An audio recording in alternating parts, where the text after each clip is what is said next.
বলছে ওই যে আসমানে চাঁদ দেখতে পাচ্ছিস, ওই চাঁদটাকে যদি দুখণ্ডিত করে দেখাতে পারিস বা আঙুলের ইশারায় যদি দোলাতে পারিস, তাহলে আমি আবু জেহেল তোর ইসলাম ধর্মকে আমি কবুল করে নেব। তো তারপর কি ঘটনা ঘটছে শুনুন। ওগো মা আমিনা, মা আমিনা, মা আমিনা গো,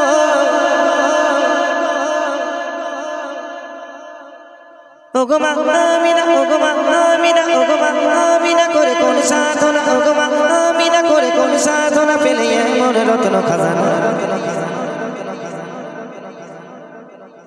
তোমার লাল নাই তুলনা,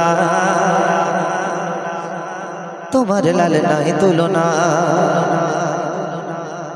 তোমার লাল নাই তুলনা, তোমার লাল নাই তুলনা। 12ই রবিউল আউয়াল সুবহ সাদিকে পাঠালো খোদা তোমার ধরার বুকে। ওই 12ই রবিউল আউয়াল সুবহ সাদিকে পাঠালো খোদা তোমার ধরার বুকে। মা আমিনার ওই আঙিনায় ফেরেশতারা থাকে পাহারায়, মা আমিনার ওই আঙিনায় ফেরেশতারা থাকে পাহারায়।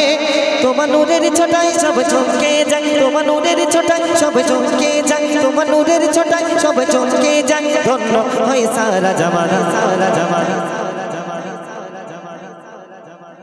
তোমার লাল নাই তুলনা, তোমার লাল নাই তুলনা, তোমার লাল নাই তুলনা, তোমার লাল নাই তুলনা। শেষ কথায় কবি লিখছেন, নবীর চাচা, কোন চাচা? ওগো নবীর চাচা বলে একদিন মুহাম্মদ, ওই আবু জেহেল একদিন আল্লাহর নবীকে বলছে, তুই তো মুহাম্মদ, আল্লাহ নাকি তোর অনেক ক্ষমতা অনেক শক্তি দিয়েছে, তো আমি তোর ইসলাম ধর্ম কবুল করব, তবে তোকে একটা প্রমাণ দিতে হবে, পরীক্ষা দিতে হবে। কি প্রমাণ আর কি পরীক্ষা?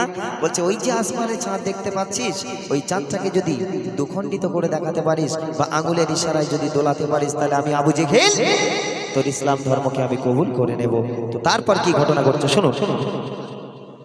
নবীর চাচা বলে একদিন মুহাম্মদ, বলে টুকরা খুঁজে দেখা আসমানে রই চাঁদ। ওই নবীর চাচা বলে একদিন মুহাম্মদ, বলে টুকরা করে দেখা আসমানে রই চাঁদ।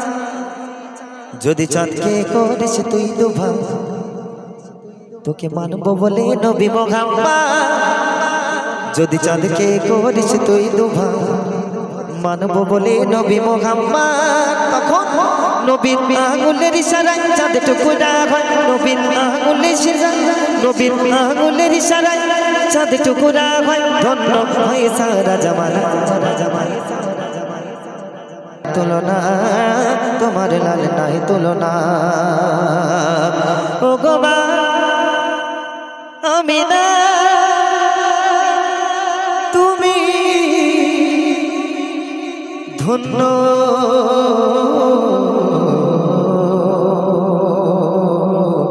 ধন্য তোমার লাল নাই তুলনা।